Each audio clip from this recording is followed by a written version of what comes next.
Welcome to a discussion about the corporate practice of medicine as part of AHLA's ongoing podcast series. My name is Glenn Prives. I'm a partner at the national firm of Epstein Becker Green. My practice focuses on healthcare transactional and regulatory issues for all different stakeholders in healthcare. And a large part of my practice is dealing with the various iterations of the corporate practice doctrine, both medicine and other professions in various states across the country. I'll turn it over to Jessica to introduce herself as well. Good morning, Glenn. My name is Jessica Belle. I'm an in-house attorney with a managed care organization.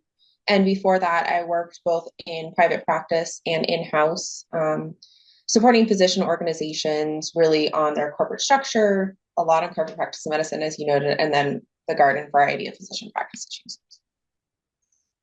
And Kristen? Thanks, Glenn. I'm Kristen McDermott Woodrum. I'm a partner in the National Healthcare Department of McGuireWoods. I also focus my practice on healthcare transactions and regulatory matters, which includes advising investors and PE-backed practices on compliant CPOM structures. I also advise telehealth companies and investors in digital health in navigating these requirements while expanding nationally. And it was fun to work with you all and with the AHLA team and the group on this latest edition of the CPOM book, which was a big group effort.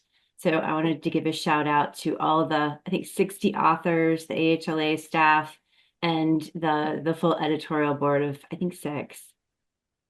Well, that's a great part to just intro the book right there, Kristen. So thank you for teeing that one up. So we do want to make mention of the 3rd edition. That's the latest edition of the AHLA 50-state survey on the corporate practice of medicine doctrine. I use the term medicine loosely because we cover a number of professions in this book. So not only is the book updated with the latest in these areas in all 50 states, but in particular, we're expanded on some areas, including behavioral health, which has become a very, very hot area for both the corporate practice doctrine and for investments as well. So we certainly suggest everybody pick up a copy of that book. There's both a hard copy and an electronic copy because we like to keep up with the times here.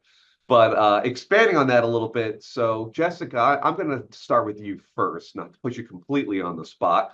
But tell me a little bit for the folks out there, what is the corporate practice of medicine doctrine and how did it start? Yeah, great question, Glenn. So the corporate practice of medicine, the public policy behind it is that we want physicians to make decisions on what's best for their patients and not to be influenced by other considerations, for example, their ability to make money on seeing a patient or how much a medicine is going to cost the patient. And now in the age of managed care, how much it's going to cost the insurance company and all of those considerations. And while physicians, like anyone else, want to be successful in business and earn a good salary so they can pay for their rent and food and everything in this great age of inflation, physicians are also bound by the Hippocratic Oath as well as additional medical ethics as professionals that they're required to put patients' interests first. And the concern is that non-physicians that might employ physicians are not bound by these ethical considerations. And if we look back, as happens so many times in law, what's happening in an industry is going to then dictate what happens in the laws and what's taken up by the legislature. So the idea of the corporate practice of medicine actually stems back to the 1790s with Dr. Thomas Percival. He was a British physician and philosopher, and he created this revolutionary type of medical ethics that was based on self-regulation, based on how physicians behave, not on their inherent character. At this time, physicians were seen as gentlemen that just inherently knew how to conduct themselves, and turned out not to be true. Dr. Thomas Percival's hospital was held up, they had to close during an epidemic because a couple of physicians on staff got in a duel. So, at the time, there was just really this need to reevaluate, like, what are we doing, people? And so he was the first to argue in as specifically as he did, that physicians have a fiduciary responsibility for the ease, health, and the lives of those committed to their charge. And we see that in the corporate practice of medicine, right? That the physicians are obligated to put patients' interests first. as a fiduciary. And that is, in fact, how it's captured a lot in the law.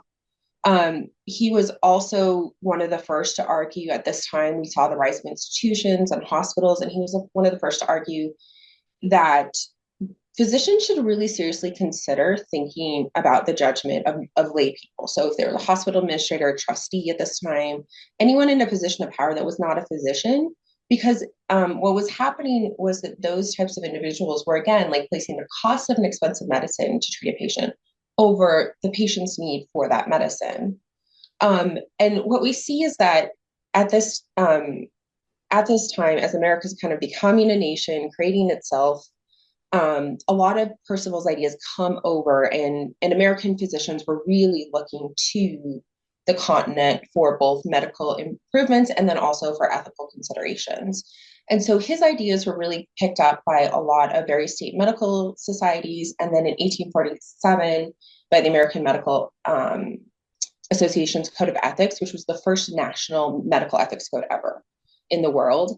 And here we see articulations, concerns about fee splitting, which is obviously very pertinent to the corporate practice of medicine today.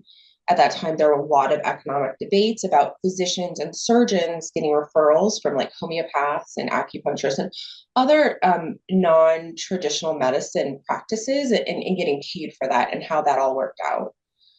And so this was really, these ethical considerations drove how the society and public thought about the role of the physician. And in fact, the Commonwealth of Massachusetts, they were one of the first to actually regulate physicians. And what they did is they copied and pasted from the Medical Society's Code of Ethics. And so we really see this idea of a physician as a fiduciary, a physician needing independent judgment to really protect their patients. That is exactly how we get to this corporate practice of medicine and captured in law. There are a lot of economic considerations as we get into the 1900s, where physicians are really want to protect themselves and become kind of monopolists in this regard. And now we're kind of seeing the backlash against that, right? You mentioned there's a lot of now laws about, defining behavioral health and psychology and physical therapy and occupational therapy, like lots of cases about that too, where the role of physician and a physical therapist clash. I know that I dealt with that a lot in Washington State.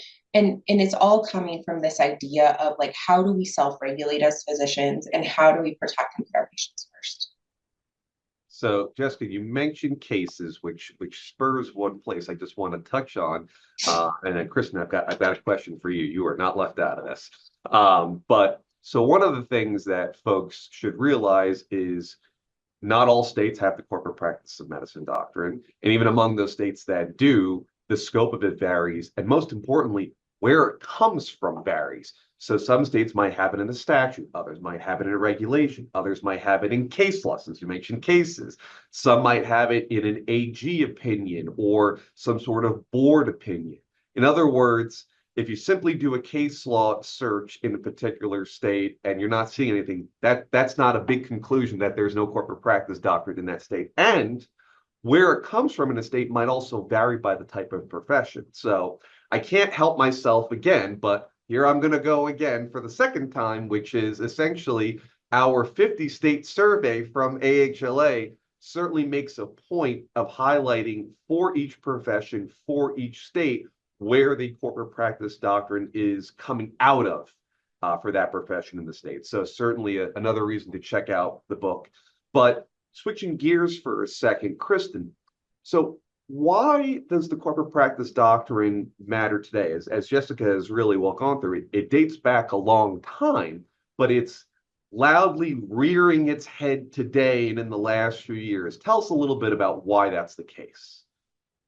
Sure. Well, it seems like there's a lot of attention right now to physicians who are leaving private practice, and a staggering number of physicians have been making the decision to leave private practice. I think the most recent numbers I've seen show that as of January of 2024, 77.6% of U.S. physicians were employed by hospitals, payers, or other corporations. And there are a lot of reasons, driving this transition of physicians from small independent medical practices into employment by hospitals or by practices that may be affiliated with insurance companies or by private equity backed practices where the physicians may invest in their medical practice and scale it alongside private equity sponsors. AMA did a survey, and the majority of physicians who had sold their practices cited the need for help negotiating higher rates with insurance and helping manage insurance and insurers' administrative and regulatory requirements, prior authorization, paperwork, all of that billing and business part of healthcare. Also, the need to access expensive resources. The practice of medicine has become much more complicated than the days when the gentleman could step outside and duel. We have the requirement to adopt electronic health records. We have reporting for CMS, that is now tied to the Medicare reimbursement the physicians are receiving. There's compliance burdens, not just billing and coding and fraud and abuse, but data privacy and security. So really, the business infrastructure is essential to support the physician practice. And, perhaps many of the physicians are entering into these types of arrangements for employment so that they actually can focus on providing patient care and spending more time doing what they were clinically trained to do and less time with the administrative burdens. So shifting those burdens to an employer that might be a health system. And health systems do employ the large majority of physicians, heavy on the primary care, or to a management company that can help them grow their practice without focusing day to day on that growth and the financial piece of it is a driver. And then the concern seems to be that the duty of the physician to the patient will be overlooked, and the duty of the investor to the shareholder will be the priority. So thank you, Kristen. So Jessica, you already kind of touched on for us a little bit kind of the basic rules of CPOM, the basic tenet behind it and on that end, which is really helpful. And I know telehealth kind of creates a little bit of an extra variable in that, and we're going to talk about that in a little bit. One thing that comes up, kind of coming out of what you said, is that physicians can be employed by corporations, and certainly people hear that and say, well, wait a second, that contradicts what Jessica was just laying out very well on the corporate practice of medicine doctrine. But it kind of doesn't, because in states that have a corporate practice doctrine, and admittedly this will vary a little bit, most of those states will allow those folks to be employed by professional corporations. And the state could have a professional corporation. Sometimes you'll see it as a professional association. The state also might have a professional limited liability company or PLLC. And just to make things extra fun, some states don't have a PLLC per se, but will allow you to use an LLC if you operate it like a PLLC would operate if such a thing existed. And typically, but it's going to vary again, the ownership of a professional entity is reserved for those who are licensed in that particular profession, but a couple asterisks there. So sometimes for certain states is as long as the majority is owned by somebody who's so licensed, that's sufficient. Other states needs to be everybody is licensed. Some states will say you can be licensed for that profession in any state. We just need you to be licensed in any state to be licensed to own a PC in our state. Others say, you got to be licensed in our state only. That's it. No ifs, ands, or buts. And this is going to include not only domestic professional entities, but the criteria to be a foreign professional entity if, do another asterisk, if that state even allows a foreign professional entity, because some states don't even allow foreign professional entities. And again, because I can't help myself, the AHLA 50 state survey goes through all these different variations by state. So just because you can do it one way in one state doesn't mean you can do it that way in another. Now, also, There might be certain criteria for directors, officers, and managers for those professional entities as well. Again, some will say you must be a licensee. Some will say you don't have to. Some will say certain roles have to be licensees and not others. I think the message I'm trying to send here is no one size fits all, and each state wants to do things differently. So you have to be very, very, very careful when you're going into one state. And this is going to let me turn to Kristen with a question for a second. This makes things particularly, I don't want to say difficult, I'll call it fun and interesting for investor-backed entities who are trying to structure their arrangements in multiple states, as what you do in one state may not be what you do in other states. So I'm going to let that lead to you, Kristen, in terms of how does this all work for investor-backed platforms? Sure. And Glenn, jump in here. I know you have experience as well. Sure. So you've probably heard of the MSO-PC structure, and that is the legal mechanism that enables investors to have an economic interest in the practice. So, back to the CPOM restrictions, in a corporate practice of medicine state, we would see a professional entity that would be owned by the professionals. So in medicine, it would be owned by the physician or physicians. So that's the practice. But we would bifurcate the clinical operations from the administrative and management operations of the business. So a new entity, which is the Management Services Organization, or MSO, would assume responsibility for all of those non-clinical functions and would typically hold all of the non-clinical assets of the practice. So these are things like marketing, managed care, billing and collections, budgeting, accounting, finance, tax, benefits administration, payroll processing, risk management, compliance support, information technology support, and office equipment, supplies, contract administration, and all of that. So you can see sort of the burden that would place on physicians trying to do that in practice medicine. So there's an agreement for the provision of those services by the MSO to the PC. And as Glenn said, it may not be a PC, it may be a PLLC, it may be an LLC, it may be, some other form of entity. And we might call this administrative service agreement instead of a management service agreement in some states. Yep. And in many states, we have to be very careful about the services that are being provided to make sure that they haven't crossed the line into requiring clinical judgment. California is an example of a state that has a strict corporate practice of medicine doctrine, but which is pretty prescriptive, but also provides a lot of transparency on what they consider to be the practice of medicine and requiring, to be held by the practice. So things like medical records, those would be a clinical asset held by the professional association or the PC. Decisions on hiring and firing clinicians, including in some states, medical assistants, some of the setting of the fees, certain equipment purchases, the ownership of certain pieces of equipment, all would reside within the PC. And so there's a structure where the PC is billing and collecting for services, but then some of the economics of the practice are transferred to the management company via a management fee, which Glenn, do you want to jump in and talk about the management fee and some of the ancillary documents in the MSO-PC structure? Yeah, so on the management fee, and first of all, and you kind of alluded to a little bit, Kristen, some states have I like to call it a companion rule.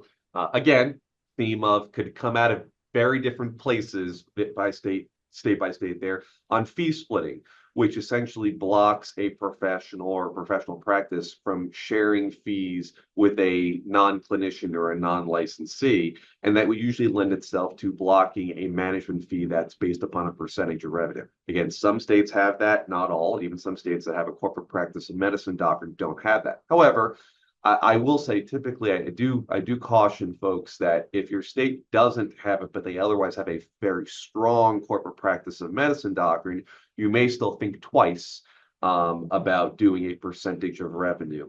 What you do typically see when you don't see a percentage of revenue is some or both of a cost plus model where the costs to the management company to provide the services is marked up by a percentage.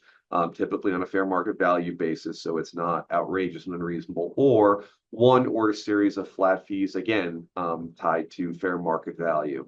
What's truly important is to have an arrangement whereby the fees being paid essentially are value for the services being offered and not outrageously higher than the value of the services being offered. But also in a fee splitting state, having a structure that doesn't have a direct correlation with the revenue of the practice. One has to be careful, on that. But again, this is going to vary by state, which is the running theme here. And we do touch on fee splitting and which states they are in. All right, this is the fourth plug thus far, but hey, can't help ourselves. A very, very well done publication by a lot of hardworking folks. The AHLA third edition of the 50 state survey. Are a couple of common exceptions to the corporate practice doctrine. There may be many, many more, depending upon which state you're looking at, but kind of a very common one on the nonprofit end. Do want to turn that back to you for a second, Kristen, if you could go over that, please. Sure. So the scope of the prohibition varies by state, and most states have some exceptions. Common exceptions include employment of physicians by hospitals or by nonprofits, FQHCs, community mental health or other behavioral health services, or for independent contractors, with the caveat that just calling a physician an independent contractor is different than truly having what could be considered an independent contractor relationship for purposes of CPOM, in terms of the level of control that the entity might have over the physician or the other professional's judgment. Those are HMOs as well. I should jump in with that one, especially with Jessica on our panel here. And since Glenn has plugged it, I'm going to only hold it up once because it's really heavy, but this is the third edition of our corporate practice of medicine 50 state survey, and we still call it medicine, but it's got it addresses many professions and many of these issues. It's really a great go-to source. I somewhere in my office have the first edition, and I think it's probably half the size or less. So this is a really significant tome and a good upgrade for your health law library. Can we take a second, because you just mentioned a good thing. Jessica, if we could take a second to turn to you for what you might have seen in terms of an HMO exception or some other payer exception on occasion in some states, not all. I see a little bit of it and can speak to a little bit of myself, but would love it from your point of view, if you wouldn't mind for a second. I'm actually going to give that back to you. I don't. That's fine. I'm sorry. That's okay. That's all right. So some states do allow direct employment by HMOs or some other payer. The scope, again, running theme here, going to vary, going to be a little difficult, and not every state has it. But did want to go over that as a common exception. That's okay. Didn't want to kill you there, Jessica. It's all right. So I'm going to turn it up a little bit here to what happens if these arrangements are not set up correctly. We lawyers are always a fun bunch to say, can't do this, can't do that, careful when you do that. So what's the risk here? It's a few different ones, and it's going to vary by stakeholder. So in some states, it is a criminal act to hold yourself out as being able to practice a profession without a license. And I know some folks will come with me and say, okay, Glenn, well, just because I'm providing management services doesn't mean I'm actually practicing medicine or another profession. Well, what management services mean, how they impact the clinical delivery of care, you may be unwittingly crossing a line, is particularly because, again, running theme here, states vary on where that line is. And it's important to stay behind the line because you don't want to be in that criminal part, but you may run into that, which could have you excluded and your practice that you're managing excluded from certain payers or providers, which could be a death knell for a practice. It could also be a crime for one to aid and abet the criminal practice of medicine without a license, and that would fall to the clinician who was working with the non-clinician to essentially practice medicine without a license. You could find that your contracts that are involved in setting up your arrangement run afoul of the laws of the particular state you're at. And if contracts are running afoul of laws, they can be found by a court to be illegal, and therefore unenforceable. And so your investment may prove to be nothing at that point. And Glenn, Sure, Chris. what kind of contracts are the most important that might be avoided? So you talked about the friendly arrangement, Kristen. So one component of that sometimes is the agreement that links the owner of the practice with the management company in terms of what it might be called a restricted stock agreement, restricted unit agreement, succession agreement, continuity agreement. We see all different names, but an agreement whereby essentially the owner of the practice cannot transfer his or her ownership interest in the practice except under certain circumstances with the consent of the management company. That's an agreement that is workable in some states, but some folks tend to make that basically workable in all states where there's a corporate practice doctrine. And there is a prohibition on that exact arrangement in some states. And even where there may not be an explicit prohibition, you may find that that's a risky agreement to have in certain other states. Therefore, if that agreement fell into the illegal and therefore unenforceable category, that's kind of your greatest risk of loss of investment. So good prompt there, Kristen. Thank you for me down that way. Yes. Hey, Jessica. Yeah, I mean, I think we're going to talk about this later, but this is like this. Remember this point when we talk later about how important it is when you vet the physician owner, because I don't think enough entities think thoughtfully about the personality and disposition, including the litigiousness of physician owners. And if you don't think about it, this is where it's going to come back to bite you, because they will take that document to court. And even if they don't win in court, they can still win in the court of public opinion. And then that stuff directly going to impact your the viability of the practice. That's an absolute excellent point. Thank you for bringing that up, Jessica. A couple other risks too. If you are improperly structured, an insurance company that is providing reimbursement for the services that the practice is providing may deem the claims to essentially be false claims for an improper structure, and therefore there may be insurance fraud involved there, which can be actually criminal in certain states as well. And finally, with the rise in state transaction laws, which is a whole nother topic that we are not going to be able to truly talk about on this podcast, but I'm sure there's an AHLA podcast on that one, as there definitely well should be. If you are in a state with the state transaction law and you do need to apply for consent to go through with the transaction, if you're in a corporate practice state, and the regulator has the ability to peek into your structure, you may find yourself unable to consummate the sale if you are structured or intending to be structured incorrectly. So addressing private equity a bit more, head on. Jessica, I'm going to turn it back to you for a second there. Have you seen any recent efforts to kind of crack down harder on the corporate practice of medicine and possible overreach in certain states? Yes, let's go out west to California, the birthplace of all wonderful and horrible laws. So what we've seen in California is a really famous, I think now really famous defining case in the corporate practice of medicine today. The American Academy of Emergency Medicine Physician Group alleged that their management company, Envision Healthcare, inappropriately exerted control over clinical matters in violation of the California corporate practice of medicine law. And so they brought lawsuit. And their specific allegations were that Envision determined which and how many physicians the provider group could hire, determined the terms and the amount of compensation paid to the group's physicians, determined work schedule, employment terms, determined the nature of physician employment related advertising, and then negotiated provider contracts with third party payers. So if you think back, if you're like, that list sounds familiar, didn't Kristen say something about that? Yeah, so these are all common pieces that might be in an MSO agreement. And so the trick is always in the details, right? Like how exactly, if those might be topics where the management company wants to make a proposal or provide some like business guidance, but the final decision should rest with the physician. So it ties in with what Kristen said.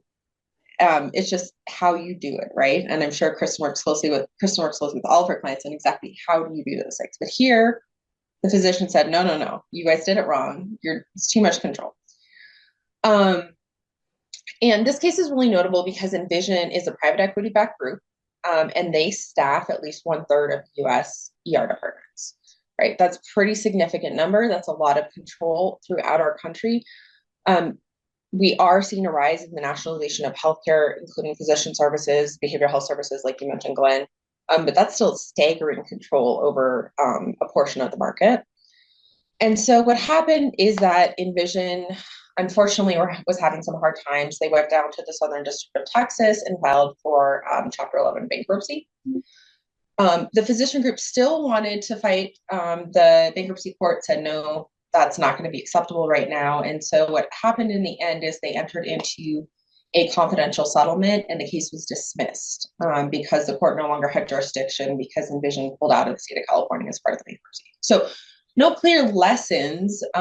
We do know that the friendly PC model that you and Kristen drew out is still permissible in California, but we do see this appetite by plaintiffs counsel, and judges to really look at this issue seriously. In California, like Kristen said, the laws are very specific. And so in a lot of ways, that kind of makes it great from an operations perspective, but also great for plaintiffs counsel, right, when you're bringing a lawsuit.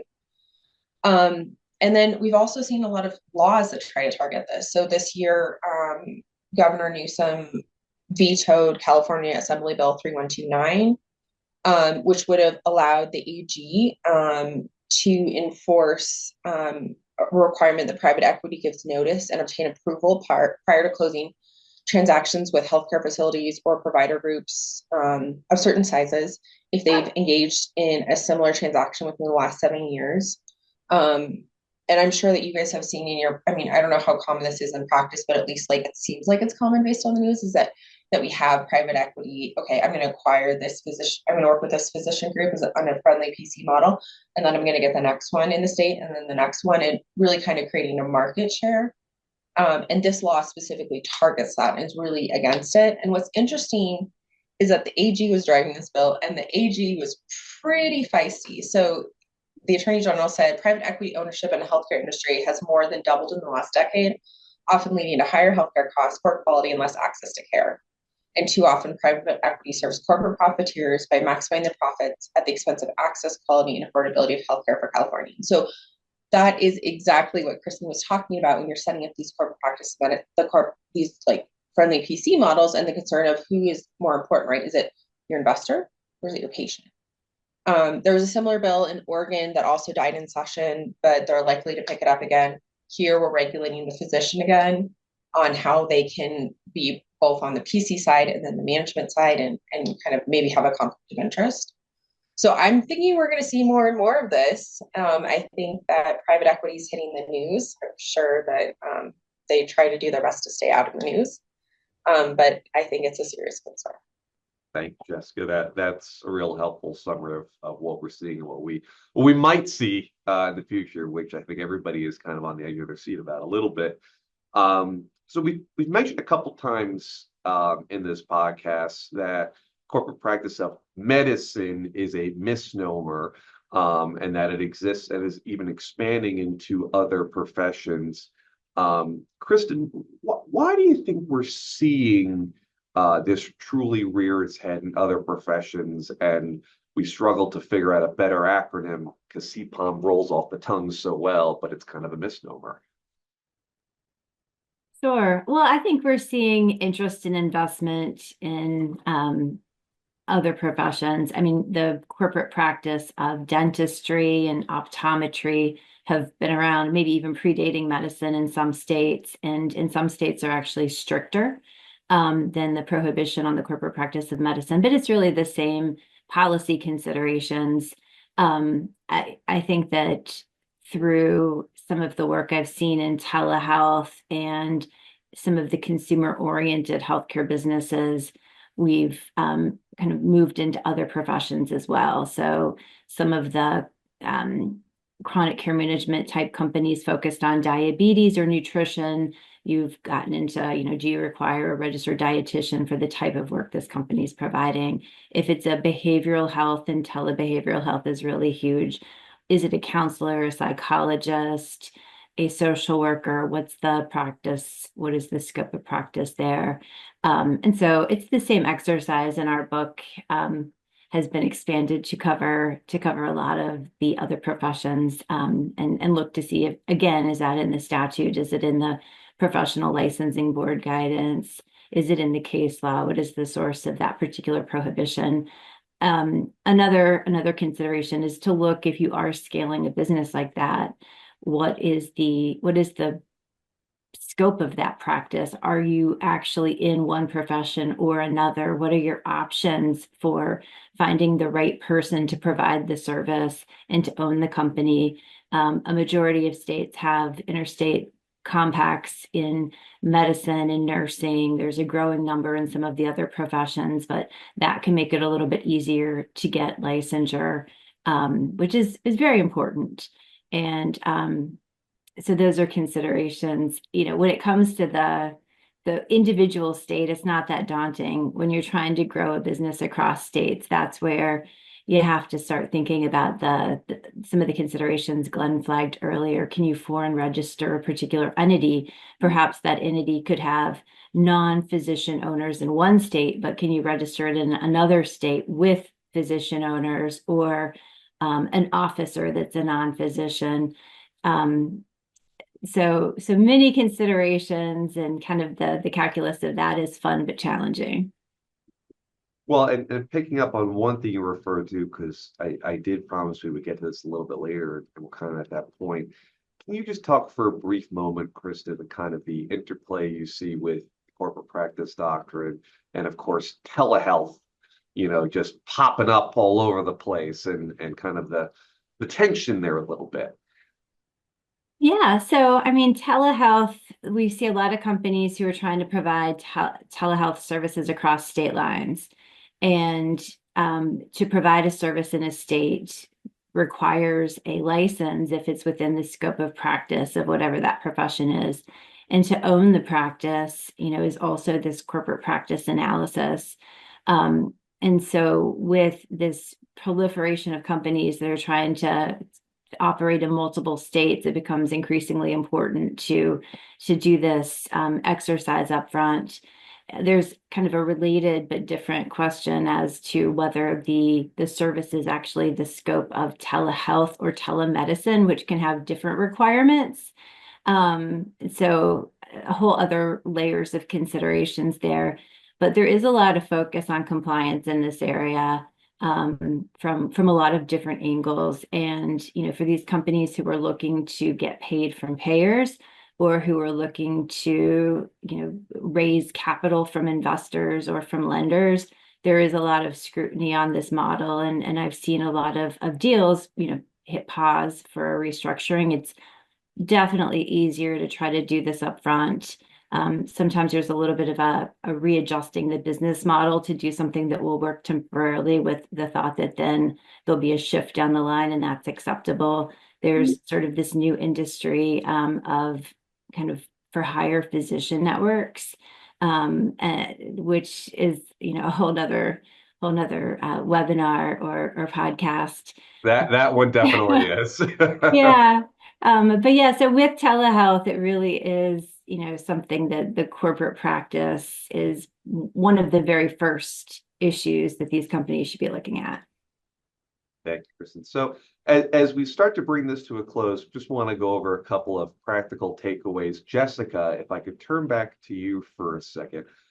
Might you have a practical tip in mind? We the three of us could go on and on forever on this, so I'll just ask for one. If you want to give more than one, that's okay too. You have a practical tip for folks? I think one thing people often forget about is that you need to make sure that the people operating in a friendly PC model understand the structure. I always worked with my clients when they onboarded a new provider, a new MA, anyone really, to explain how the structure is set up and who they work for. Because the last thing you want is you've spent all of this money on outside counsel to set up a great corporate structure, make sure it's compliant. A regulator pops in, asks the doctor who they work for, and they say a lay corporation and not a physician or RPC. It's an easy thing for regulators, and it's also just an easy thing to educate your team about. Of how is a corporation set up? Why is it set up that way? And I think it's another way just to revalidate for providers that your independent judgment is respected here. And there, if you're going to be questioned by someone on that, it's going to be another provider who's also duly licensed. And so it's another way just to empower providers as well. Thank you, Jessica. Kristen, you have a practical tip for folks. Oh, sure. It's hard to choose just one. I know, I'm boxing in here. I would say just, initially just for the listeners who may not be that familiar with this topic, I think there's a lot of negative connotations with the MSO-PC structure. Yet it is structured to ensure that the physicians do maintain the clinical oversight and control over the practices, and that is possible to do correctly, and to achieve the dual objective of enhancing and making available clinical care and providing some economic support to grow the practices and to handle the administrative burdens. And in many cases, it's to help the practices develop models of care that are innovative. I do a lot of work with value-based care where the clinicians are spending more time with patients and achieving better outcomes and are really focused on access and equity. So I don't want someone to see MSO-PC and just automatically think, okay, this is just a dirty for-profit structure. Just my 2 cents, having worked with health systems and physician practices, but they're good eggs and bad eggs in every basket. And then I would say it's not one size fits all for the model. It's really not just picking up a set of forms. It's how it's operationalized. It's the relationships of the people. And so that's really key to structuring and operating the business in a way that's going to be successful long term, and to kind of walk the line and respect the formalities that are required to have a compliant corporate practice of medicine structure. Can I just jump in and ask you one question more about that, Kristen, about relationships? So can you tell us like how you work with your clients in terms of thinking about like a physician owner and why that's so important? I know we talked about it a little bit earlier, but I'd love to kind of hear your thoughts on that. Yeah, so I mean, it represent a range of types of clients, but in general, the physician leadership is really key on the clinical. The physicians have to, make those decisions, own the clinical operations, have input on all of those decisions. Who are we hiring? What services are we providing? How are we shifting care protocols? That's all physician led. It has to be. And, we sometimes call the physicians the friendly physician because, they are friendly to the corporate interests. And in many cases, they're heavily invested in the corporate interests as well. So kind of a split duty there, which is inherent in independent practice. So, I think that having, some sort of clinical governance, in addition to having someone that's running the business machine, and giving the physicians insight into that so that everyone feels like there's some transparency and trust is really what's key. Got it. Thank you both. I'm going to wrap up with just one last practical tip for myself. And this is actually not new. We've been kind of banging this theme a little bit, which is do check the state you are looking to be in. And this goes both ways because the state you might be seeking to be in may be stricter than you think or you're prepared for, or it actually may be looser than you thought or prepared for. And I just can't emphasize enough the differences. This is not a federal doctrine. This is not federal law. This is very state by state specific with variations. And so if you check the state you're in, it's a good foundational starting point. And last, I will once again, as we wrap up, just remind folks that a great resource to get you going is the third edition. There you go, Kristen. Hold that up. Of the AHLA 50 State Corporate Practice of Medicine Survey. Jessica came prepared too. Mine is on the shelf, which you can see actually back there, a little crooked to the side, not the best looking, but it's there. We may be editors, but I will tell you right now that we all use this book on a regular basis. So we're not just editors, we are avid users of the book. And so it's a great resource.